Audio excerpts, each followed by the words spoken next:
महात्मा Gandhi said, Mahatma Gandhi ने कहा कि I will die for freedom, मैं क्या करूंगा, आजादी के लिए मर जाऊंगा। अब महात्मा गांधी ने ये कथन कहा, हम इनको इन्हीं की भाषा में बता रहे हैं। महात्मा गांधी ने कहा कि मैं देश के लिए, स्वतंत्रता के लिए मर जाऊंगा, तो उनकी भाषा में अपन ने बता दिया, तो ये तो हो गया डायरेक्ट स्पीच। अब जो वक्ता है, कहने वाला, स्पीकर, बोलने वाला, उसकी भाषा, उसके द्वारा कहे गए कथन जो कि किसमें होता है, ये कोटेशन जो होता है ना, इन्वर्टेड कोमास के अंदर होता है, इसको हम अगर अपनी भाषा के अंदर कहते हैं, किसमें कहते हैं, अपनी भाषा में अगर कहते हैं तो उसको हम कहते हैं इनडायरेक्ट स्पीच। उसको हम क्या करते हैं, अपनी भाषा में बदलते, जैसे कि Mahatma Gandhi M K. Gandhi said that he would die for freedom, Mahatma Gandhi ने कहा कि वो आजादी के लिए मर जाएंगे। तो अपन ने क्या चेंज किया, एक तो इसमें यहाँ पे ये चेंज किया, ये डेट लगाया है ना, ये फिर का वुड किया, ये सारी चीजें हमने की। तो ये सारी चीजें किसके अंदर आ रही है, नियमों के अंदर आ रही है। किसके अंदर आ रही है, नियमों के अंदर, नियम के अनुसार हमने चेंज किया। तो हम आगे चीज देखेंगे कि हमने कौन से नियम है जिससे कि ये चेंज होता है, आगे बात समझे। तो इसके लिए देखो दो चीज होती है, एक तो इन्वर्टेड कोमास के अंदर जो चीज होती है उसको तो अपन बोलते हैं रिपोर्टेड स्पीच।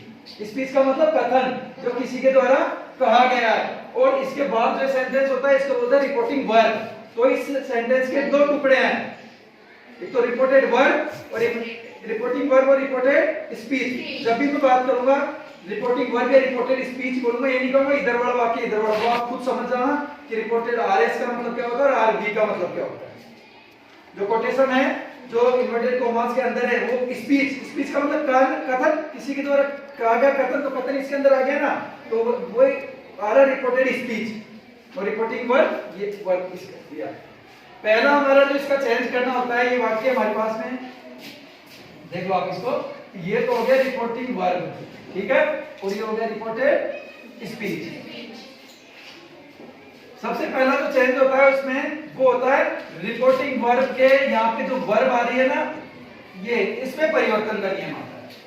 तो इसमें परिवर्तन का नियम जो है वो हमने आपको बताया कि यहाँ अगर से, पहली बात तो प्रेजेंट आता है, अगर प्रेजेंट में से टू, से ये कुछ आता है तो कहीं कभी भी आप देखना, आप नोट कर लेना कि ये टू जिसके साथ में आएगा ना उसी का टी वाला आगे चेंज होगा।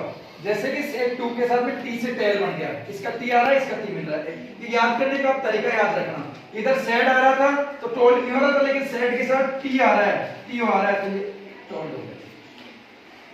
अरे बात समझ में, ये थोड़ा सा आप इसको देखना तो आप अच्छी तरह समझ जाओगे कि इसमें क्या है। टू आएगा तो टू के बाद में कोई ऑब्जेक्ट आएगा, और ये टू आएगा तो ही टेल या टेल्स टोल्ड जो भी है तो परिवर्तित होगा, अन्यथा परिवर्तन नहीं होगा।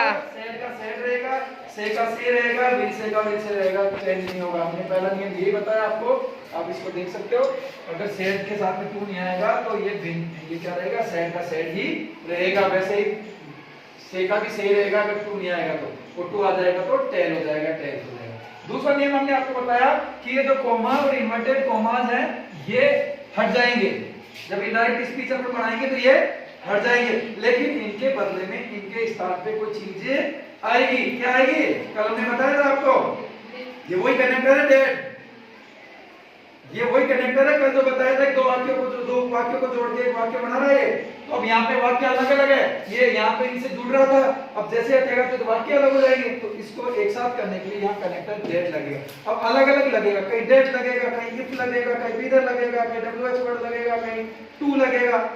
वो कैसे लगेगा वो हमने आपको यहाँ समझाया है कि कनेक्टर का प्रयोग कैसे किया जाएगा। अगर अफर्मेटिव साधारण वाक्य आएगा, बिल्कुल कोई सिंपल कथन, तो उसके लिए डेट कनेक्टर लगेगा। क्या लगेगा, डेट कनेक्टर लगेगा। और अगर इंट्रोगेटिव सेंटेंस दो प्रकार के होते हैं, हमने आपको बताया था कि एक इंट्रोगेटिव सेंटेंस तो हेल्पिंग वर्ब वाक्य के प्रारंभ में आ जाती है तो बनता है, समझ में आ रहा है ना, उसका तो उत्तर यस नो में होता है।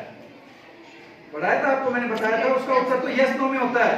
आर यू प्लेइंग क्रिकेट, क्या तुम क्रिकेट खेल रहे हो, तो आप या तो हाँ में उत्तर दोगे या ना में उत्तर दोगे। इज राधा वॉशिंग क्लॉथ, क्या राधा कपड़े धो रही है, तो क्लॉथ धो रही है, तो या तो हाँ या ना। तो यस नो वाला उत्तर होता है वो WH वर्ड से शुरू नहीं होता, वो इंट्रोगेटिव कब बनता है, जब हेल्पिंग वर्ब आगे आ जाती है और सब्जेक्ट पीछे चल जाता है। अफर्मेटिव में क्या होता है, सब्जेक्ट पहले आता है फिर हेल्पिंग वर्ब होती है, लेकिन इंट्रोगेटिव में हेल्पिंग वर्ब आगे आने से, सब्जेक्ट के पीछे जाने से वो प्रश्नवाचक वाक्य बन जाता है, उसी से क्वेश्चन उत्तर हो जाता है और उसका आंसर यस और नो में मिल जाता है। तो अगर आपका ये वाला होगा हेल्पिंग वर्ब आगे आने वाला, तो उसके अंदर कनेक्टर इफ या WH अब देखो, आप देखोगे यहाँ पे विद इफ भी लगा सकते हैं और ये WH वर्ड का एक शब्द भी आ रहा है, ये भी लग सकता है, वो शब्द भी लग सकता है और इफ भी लग सकता है।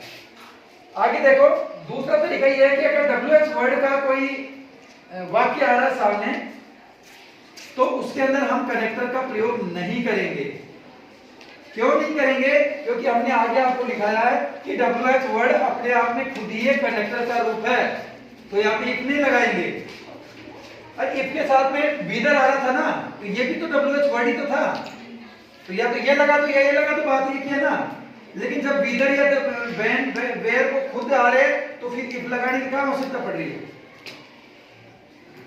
समझ रहे हो ना। तो इफ के साथ में कनेक्टर, जब हेल्पिंग वर्ब आगे आ रही है, तो WH वर्ड का ये बीदर भी तो आ रहा था ना साथ में।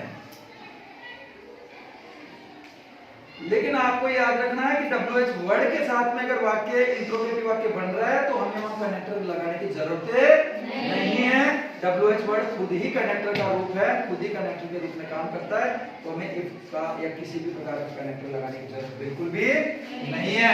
अगर ऑर्डर वाला वाक्य होगा, ऑर्डर या इंपेरेटिव सेंटेंस होता है, ऑर्डर रिक्वेस्ट वाले वाक्य, तो इसके अंदर क्या होता है, इसके अंदर कनेक्टर जो होता है वो टू का प्रयोग करते हैं। किसका प्रयोग करते हैं, टू का। वो भी सेंटेंस बताएंगे एक एक, वहां वो समझा देंगे आपको। अगर कोई एडवाइस दी जाती है और वहां वाक्य में अगर शुड का प्रयोग होता है पहले से, तो शुड के साथ में कनेक्टर दैट लगाते हैं। क्या लगाते हैं, दैट का प्रयोग करते हैं। एक्सक्लेमेटरी सेंटेंस है, जैसे जिससे एक्सक्लेमेटरी सेंटेंस क्या होता है, वो सेंटेंस जिससे अपन अचानक कोई खुशी व्यक्त करते हैं, अचानक कोई दुख व्यक्त करते हैं, या फिर ऐसी चीजें जैसे कि मैं कहूं कि hurray we have won the match, अरे हम मैच जीत गए, अचानक हमें क्या हुआ, खुशी हुई। Oh my God, alas the old man died. बड़ी दुख की बात है कि वो बुढ़ा बाबा को क्या